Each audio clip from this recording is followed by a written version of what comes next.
Hello, everyone, and welcome to the latest episode of the Chatori podcast. I'm Nader, And I am Shayan. and we are very excited to have you listening to us today. The Chatori podcast is a genuine and unbiased voice of young Iranians talking about what's going on in their country and the future direction that their country is taking. So, we've had a lot of interesting events that happened since our last episode, starting with this February 10th conference that happened in Georgetown University. This conference was called The Future of Democracy in Iran, um, and it was attended by 8 major opposition figures. It was an attempt to show kind of a united front against the Iranian government. Who are these 8 people, Shayan? Yeah, so it's a pretty diverse group, actually. It included actresses like Nazanin Boniadi, Golshift Farahani, and Nobel Prize laureate Shirin Ebadi, activists such as Masih Alinejad, Dr. Hamed Esmailun, and former soccer captain Ali Karimi, and of course, Reza Pahlavi.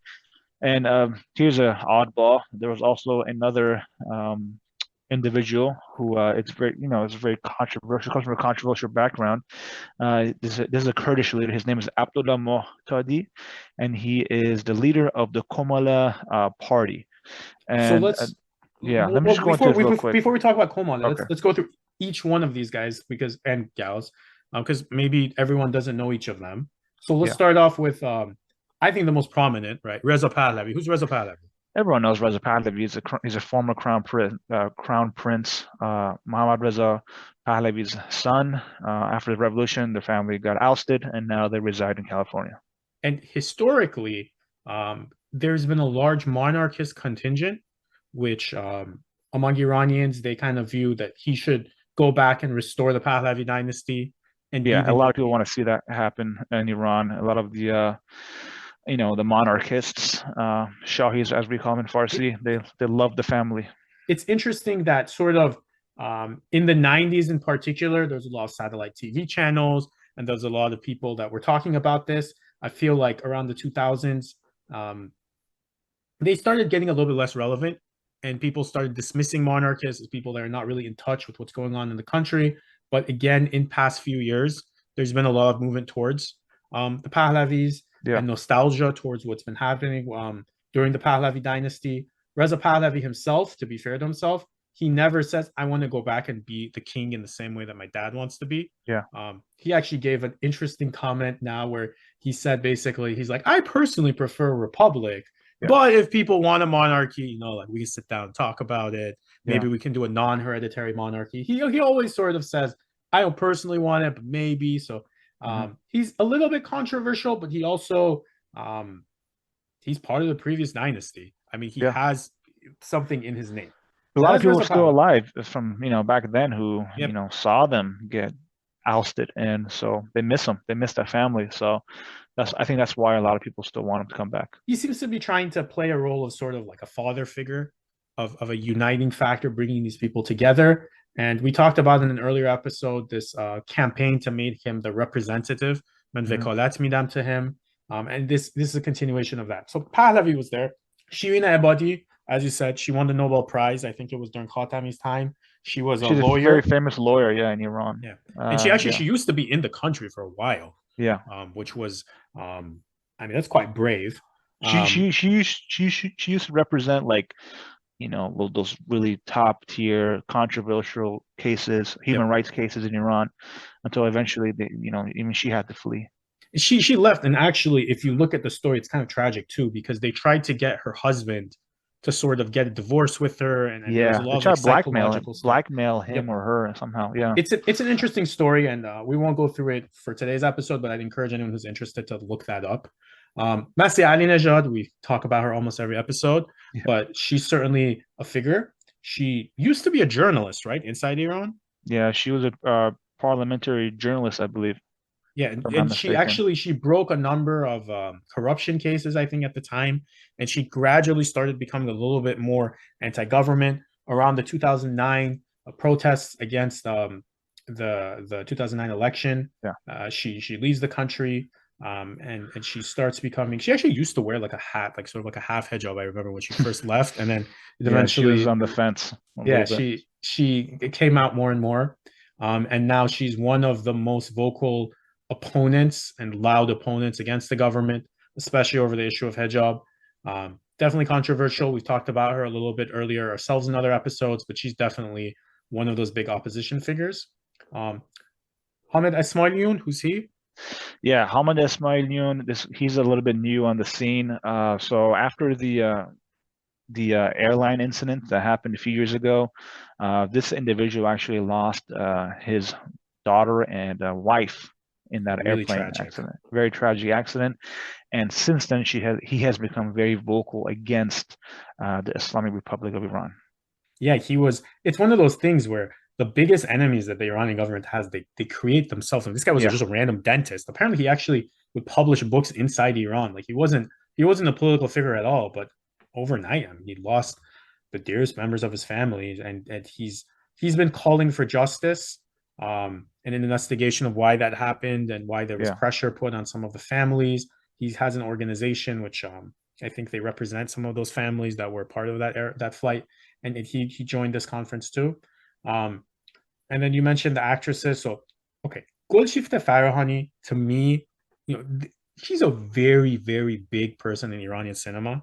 Yeah, So she was definitely. part of films like Min Misle Madar, Hmm. like what was that Farhadi film? Dar Morde Eli, I think she was big in there. She was one of the Yeah, top actresses in Iranian serials, in Iranian cinema. And then at some point, she leaves the country, yeah. which there's a lot of controversy associated with that. We don't want to get too much into it, but she became kind of a vocal anti-government voice. Since she left, she's played in like some films. I think she was in one of the Pirates of the Caribbean movies. Yeah, But she was in that movie with Leonardo DiCaprio, I remember a while right, ago. right, that was one of the bigger ones. But she's definitely like a symbol of Iran's, I guess, artistic community or part of that Yeah, artistic community. I mean, she is a pretty well-known big name among yeah. Iranians inside Iran post-revolution, similar to also Ali Karimi. Yeah, of Um, course. Ali Khamenei he's a hero in Iran. yes, Soccer captain of the Iran's national team. He played for Persepolis Persepolis, for which look, is one yeah. of the best teams in Iran. I would Bayern say the Munich. best team.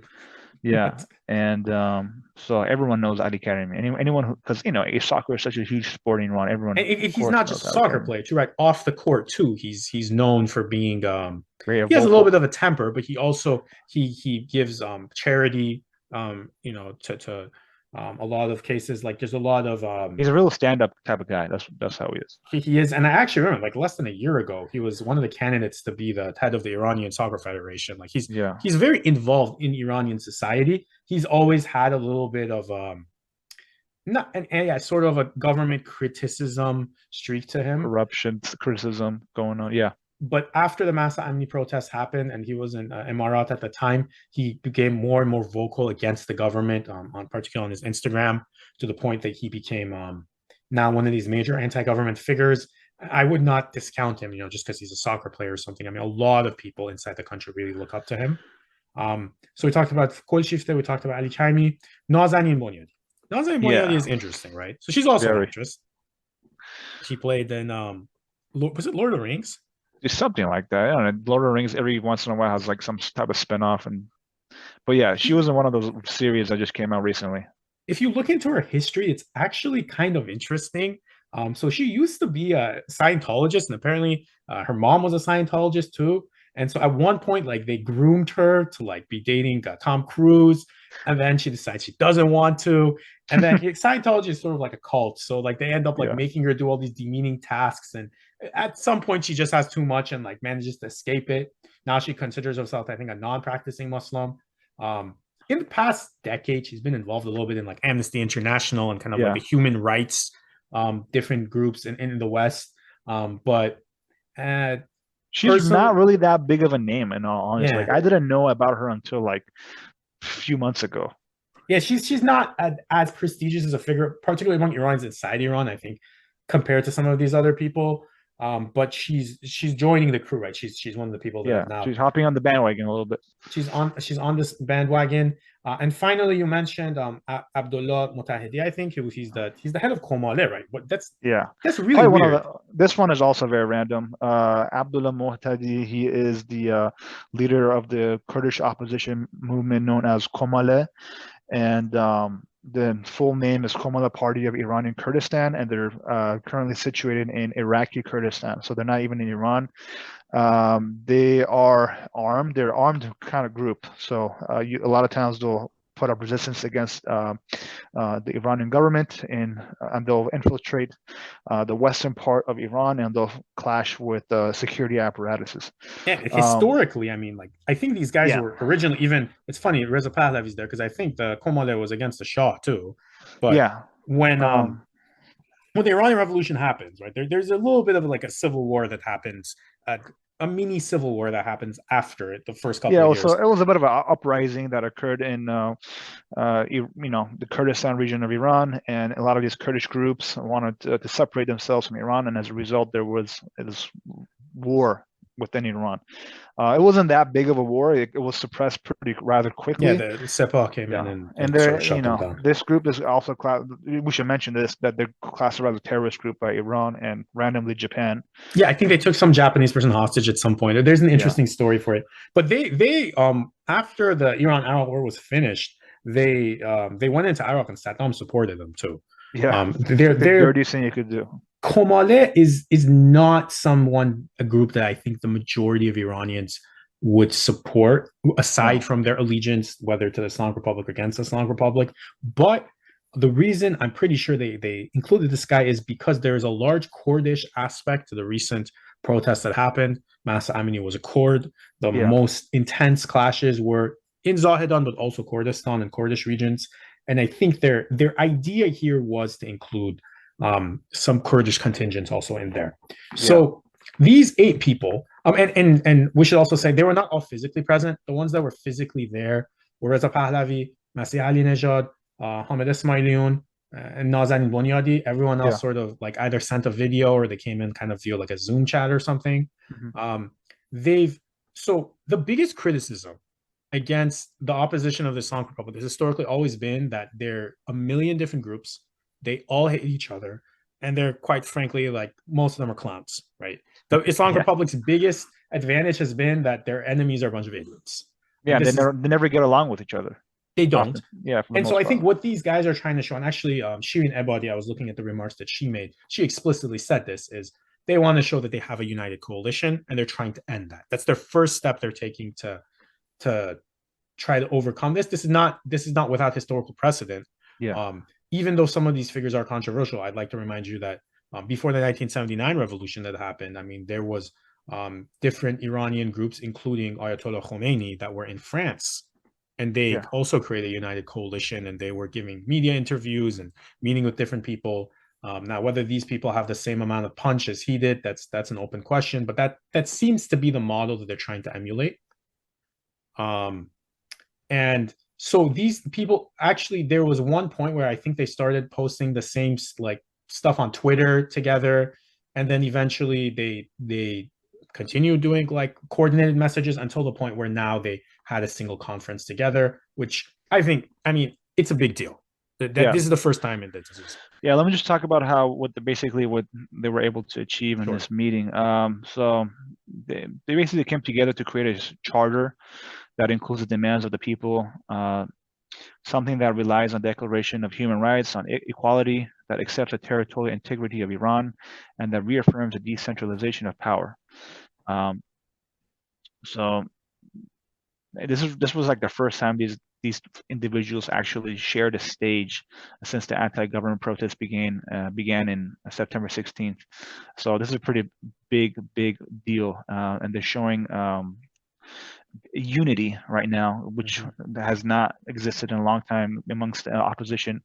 And that was the key word, right? Unity. That's what all of them kept on saying. Yeah, Reza Pahlavi is advocating basically for secular democratic Iran, and he's basically leading this opposition group. So it's a pretty big deal because we haven't seen this before. Like you said, the last time we saw this was when the Islamic Republic came into power with Ayatollah Khomeini, and how they were able to come together and have some type of unity. So it's a pretty big deal. Hamid Esmailion, he did respond to, I think, one of the big criticisms that people might have, that essentially the protests, they're not completely over, but they're nowhere near what there was a couple months ago. And he was sort of implying that, well, this round of protests might be finished, but there will be more protests in the future at some point. And so they're kind of creating the infrastructure and creating the institutions necessary to, in their words, represent the Iranian people once that happens. And there was some stuff talked about in terms of nonviolence and following democracy. It's interesting though. Again, the Komale guy, like one day later, kind of came out with a statement. It sounded like he was taking a step back, and he's like, "Well, I will do what I need to do for the Kurdish people's like struggle." And so Yeah, I think he's a little bit, it might be a little bit separate than the does rest that of have to these do people. with something about violence? Like, hey, like, Yes, yeah, yes, he this is was a basically non-violent doing. movement, but hey, if it comes push to shove, we might use violence to achieve Yeah, our they have ends. a very like by any means necessary sort of philosophy, and I mean they have armed camps in near Soleimania, which they get missile attacked Yeah, quite good luck frequently. with that. Yeah, I mean they Um, because they formally kind of declared open conflict again with the Iranian Revolutionary Guard, and every like couple of months or like a few times a year you'll hear that like, oh, a couple of soldiers were killed and then they went back and shot them. yeah. Um, so And this was, by the way, this we should also mention that this took place, this meeting took place the day before the Islamic right, Revolution anniversary. So it took place on February 10th. February 11th is the anniversary of the Islamic Republic and the revolution. So it's like this the took, 4th of July for Iran. yeah, so this took place the day before and the day after. So what happened, Nader? Right. So the 22nd of Bahman is the anniversary of the revolution. It would have been the Saturday in this case. So Friday they have this conference. They call for rallies on the actual anniversary of the revolution, the 22nd of Bahman, all over the world. But the biggest one this time was in Los Angeles, which is also the home of a very large Iranian diaspora population. The exact number of people that attended, it's sort of controversial, depends on who you ask. I've seen numbers up to 100,000. The one which I thought was the most reliable, they sort of did an analysis of like the satellite pictures, and they said it's probably close to around 20,000, which is still quite a big number. So they have this rally of thousands of thousands, tens of thousands of people in Los Angeles, and there was a surprise visit by Reza Pahlavi again, Yeah, the crown exiled crown prince, and he was sort of like a celebrity status. They were all there's videos you can see on Instagram of people lining up to take pictures with him and screaming his name, and they built some momentum from that weekend between February 10th and February 11th, and then they followed it up the next week on February 18th. There was another event, and we're gonna have to give a little bit of background about this. There's every year something called the Munich Security Conference, which is it's one of those things where like people all over the world just gather and they talk about global issues and they hash the different problems that happen. I remember when a little bit 6 7 years ago when Rouhani was the president of Iran, Javad Zarif would go there, and it was actually a really big deal. He was almost given like a celebrity status. There was also some interesting moments where I think the president of Israel stayed and watched Javad Zarif's speech. And that was a big deal. But like this is a thing that Iran has attended previously. This year in this year's conference, neither the Russian representatives were invited nor the Iranian government yeah, representatives were invited. But instead, and this was very telling, instead of having the Iranian government representatives, a couple of these people who were at that conference last week were represented to talk. And so they had a panel, which there was also a German MP that was there, Senator Bob Mendes. He's a Democratic senator that's kind of considered an Iran hawk and he's kind of pro sanctions. He was there. And then Nazanin Bonyadi, Masih Alinejad, and Reza Pahlavi were yeah. Was Secretary Blinken there? there. I don't think so. At least he wasn't at this specific talk. He might have been at the Yeah, I think larger he was conference. present, but he wasn't there for that specific. Yeah, go ahead. I mean, to be completely fair, like if you look at it, like this was not like the main event of the thing. It was kind of just a side thing, but they did give him a forum, and it's a pretty big security conference. Yeah, I saw, I didn't watch the entire thing, but I saw some clips from it, and I saw some interviews BBC Persian did with both Reza Pahlavi and Masih Alinejad. They seem to be kind of telling people you need to put pressure. Reza Pahlavi used a phrase where he said even maximum pressure is not enough. And we need to go a little bit beyond yeah. I don't know there. what that means now. What are you gonna do more than that? Yeah, I mean, essentially, they're saying you guys need to keep sanctions up. You should not negotiate with the Iranian government. You should not recognize this as the government of the Iranian people. Masih Alinejad mentioned some things during her interview where she said that it's both to the West's advantage and to the Iranian people's advantage for this government to go. The West should explicitly have a policy of regime change, and they should not try to accommodate this. And she has this thing where she says this in other interviews too, where she compares the Iranian government to the Taliban and to ISIS. Mhm. So she said that in the BBC interview, not in the conference. But it was a big deal that these people were given a platform when the Iranian government was not. Um, I don't know. How do you feel about that?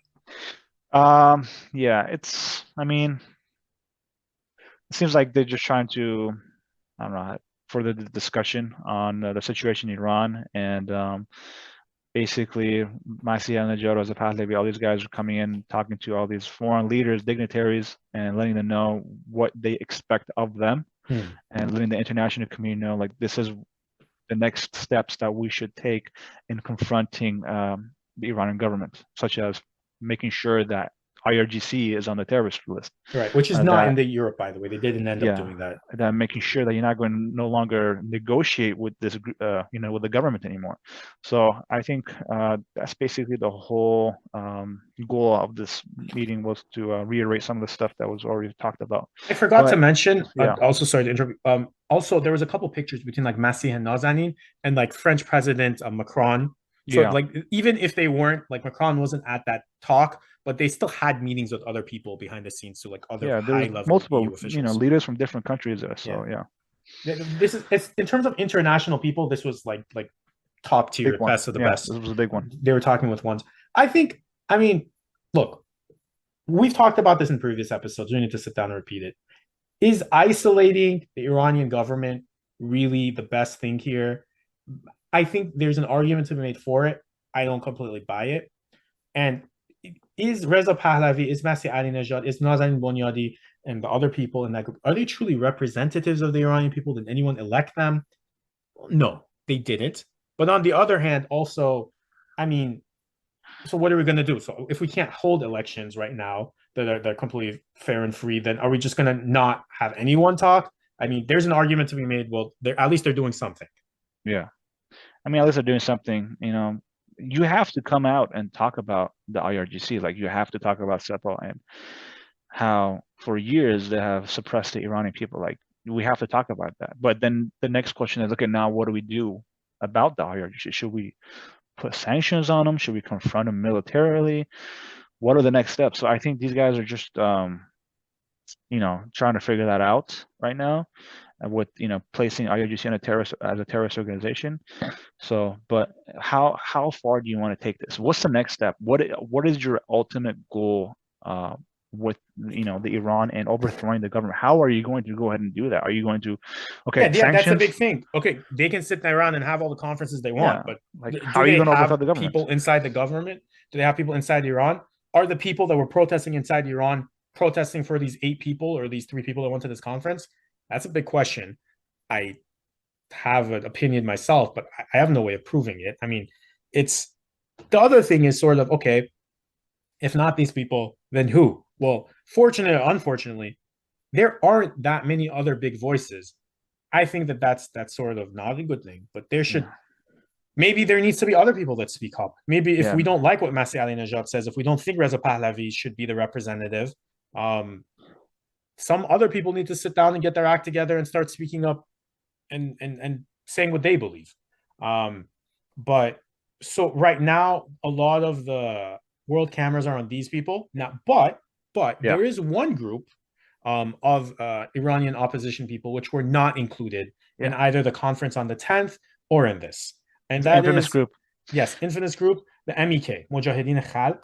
Yeah, Mujahideen Khalq is this is one of the things that we can kind of say with confidence, probably one of the most universally hated groups um, by all in Iranians. by all Iranians, whether you're pro-government, whether you're Reza Pahlavi, whether you want to return to the previous monarchy, you want to talk about be a part of the current government, anything else. Almost everyone other than literally the MEK hates the MEK. This group, they were before the revolution. It essentially formed. There was a group of Marxists and there were a group of Islamists, Yeah, and basically, in the Shah's prison, like everyone was getting mixed together. It's like a melting pot. And they came up with this like new idea, Marxism Islami, which was basically Islamist Marxism. It's kind of funny because now they call for secular democracy, which is literally the opposite of Islamic Marxism. But so these guys, yeah, they form a new group. Actually, most of the people that are part of the OG Mujahideen, They ended up being taken out by Savak, the Shah's secret police. And later on too.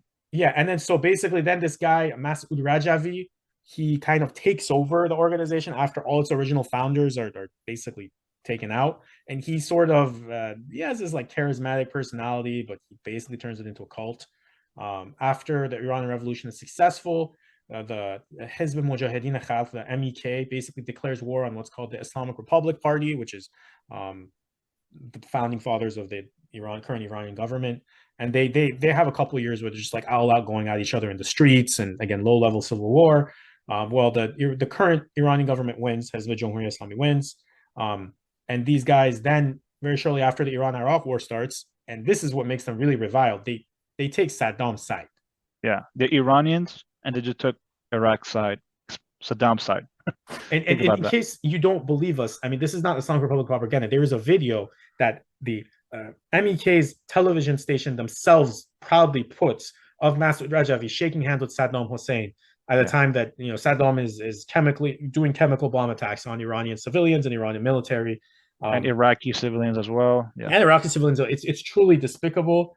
Once the Iran-Iraq war ends, actually, when there's a ceasefire, even a couple of days after that ceasefire happens, they launch a major operation. I think it's known in Iran as Operation Mersad. Yeah, they call it Furugh Javidan, I believe, the MEKs, where they attack around Kermanshah, and they lead a little military force there. They're going to liberate Iran in their view, and they get absolutely destroyed. Yeah. There's I've been near Kermanshah before, and there's a little like a couple of their tanks and stuff. They just kept it there as a memorial. As a reminder. Yeah, it did not end up well for them, but they continue to have a base in Iraq until the 2003 American invasion. Camp Ashraf. Yeah, exactly. Ashraf, and then at some point they're moved to Albania, where they got kicked out of Iraq pretty much after the new government came into power, and also Iran was at the same time attacking this camp using Iraqi proxies, so they didn't feel safe no longer in Iraq. They fled. A lot of our members are either in Albania or in France. I know. They were in France for a while. Masoud Rajavi, he almost certainly is dead. No, Masoud Rajavi is dead. Yeah, but they don't officially say it, and now Maryam Rajavi, his wife. Again, if you look at, it's not just us saying this, it's not just Iranians saying this. Like if you look at third-party human rights organizations, they'll tell you it's essentially a cult. They do really weird things where they all take off their wedding rings and say we're only married to our cause, and it's really weird, and they're not allowed to talk with their families. They have to confess their ideological sins. It's stuff that these weird. And these we should also mention a lot of these people, they're getting old. They're getting near 60s, 70s, 80s. So there aren't a whole lot of them left, unless I don't know, maybe their kids or whatever. But yeah, so in the early 2000s, when Iran's nuclear program was sort of revealed to the world, and sort of it started this long crisis. It was actually the MEK who almost everyone says Israeli intelligence basically gave it to the MEK, and they made the MEK leak it, but they leaked that Iran sort of had a active nuclear program, which led to basically Israeli intelligence, aka Mossad, really relies on the MEK to carry out assassination or gather intelligence or whatever. So these guys are not nice people. We don't like them. No one likes them. If you look at almost all of the 8 figures that we talked about earlier in this episode, they all will have some tweet saying that these guys are absolute bastards. If you look at the Iranian government, they'll say these guys are absolute bastards. But of course, who likes them? Well, weirdly, a lot of Western, the U.S. Congress likes them. A bunch of Western politicians like them. They go to their conference every year. It's quite frankly quite embarrassing. And of course, in the middle of all this different stuff, and all these different people inside the country, outside the country talking. The U.S. House of Representatives, being the geniuses that they are, they passed a resolution. Over 160 members of the House of Representatives from both parties, Democrats and Republicans, they passed this resolution. It's essentially a pro-MEK resolution. They can't quote from part of it. So I have the resolution in front of me, and it says things like. Whereas on June 30th, 2018, tens of thousands of people gathered in Paris at the Free Iran gathering, where they supported advocates for a democratic, secular, and non-nuclear Republic of Iran, and showed support for the opposition leader, Mrs. Maryam Rajavi's 10-point plan for a future of Iran, in which blah, blah, blah, she basically says her plan. And a couple of times in this bill, they mention MEK explicitly. Yeah, it's essentially a affirming support for the MEK. Yeah, House Resolution 118. Yeah, and the person who's pretty much responsible for this House Resolution 100, is Representative Tom McClintock from California. He's a Republican. Yeah, so this guy, McClintock, he is pretty much a representative, of places He's a representative like Sacramento, Yosemite. So if we have any listeners who live in Northern California, and they're either in Sacramento, in outskirts of Fresno, and this includes Yosemite National Park, please write a letter to your congressman and tell him that he's an absolute idiot of the greatest magnitude. Because Iranians do not support the MEK. Yeah, the one thing that unites every Iranian of every single political bent is that they think the MEK are a bunch of traitors, and they should have zero say in the future of Iran, no matter what happens. It's quite frankly disturbing that foreign powers, in the middle of all of this, look, say what you want about Reza Pahlavi, Masih Alinejad, all of them, at least they're not the MEK. And they're going around trying to make their voice heard. Pro-government people, also Bistoy Rahman, they have their own rally. They have their arguments. There's a lot of people in the middle of this. They have different things to say. I think all of them are legitimate points that should be considered. The MEK is not a legitimate point of view. No, the MEK should not get support from the U.S. government. I don't know why the Albanian government is still hosting them. Yeah, even at one point, America even considered MEK as a terrorist group. I mean, not even Iran. That. Yeah, they changed it once they saw that we could benefit from these guys. Right, crooked Hillary Clinton. That was one of the things she did when she was Secretary of State. Her up. They took her off the. It was funny actually. Her husband put them on the terrorist group. Bill Clinton put them on the list of terrorist groups, and then Hillary took them off as the Secretary of State during Obama's time. But it's noteworthy that a lot of Iranians view this group as sort of irrelevant, but I mean they're still, at least among the powerful people in the West, they have some say. So that's another group. Of course, the Iranian government themselves, they held large rallies for Bistoy Bahman, as they do every single year for the Iranian Revolution's anniversary.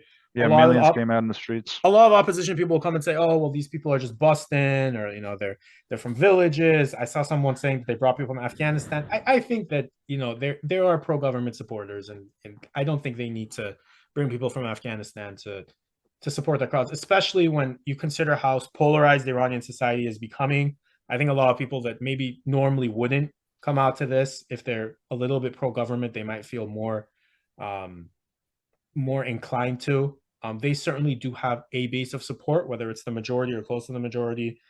We don't know, but they had their own rally. After, it's also interesting, since that rally, former President Hassan Rouhani, he's kind of shown his face a little bit more times. They actually had a short interview with him on Bisto-C, which is a program on IRIB. Former Iranian nuclear negotiator under Rouhani, Abbas Araqchi, Iranian TV actually held an interview with him. It looks like, from the Iranian government's perspective, as we talked about in the previous episode, they're freeing a lot more people, and they're sort of, their window of what's acceptable is still very narrow, but they're slightly making that bigger. So in their view, they're doing some things. There's some talks about nuclear negotiations. We'll talk about that in a future episode, but there's talks of some changes coming up. Whether those are real changes or not, we'll see.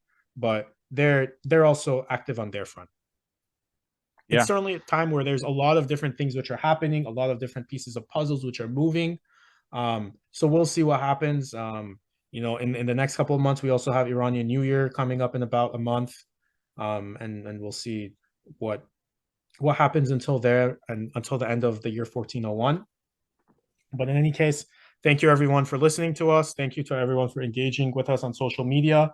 If you have any disagreements with us, or if you agree with us, or have any comments that you want to share regarding what we said in this episode, feel free to reach out to us. We always share all the opinions, whether they agree or disagree with us, on our social media. If you like what you hear, share our podcast with your friends, with your people that you know who are interested in Iran. And otherwise, anything else to add, Shayan? That's all. Thank you guys for tuning in. Have a great one.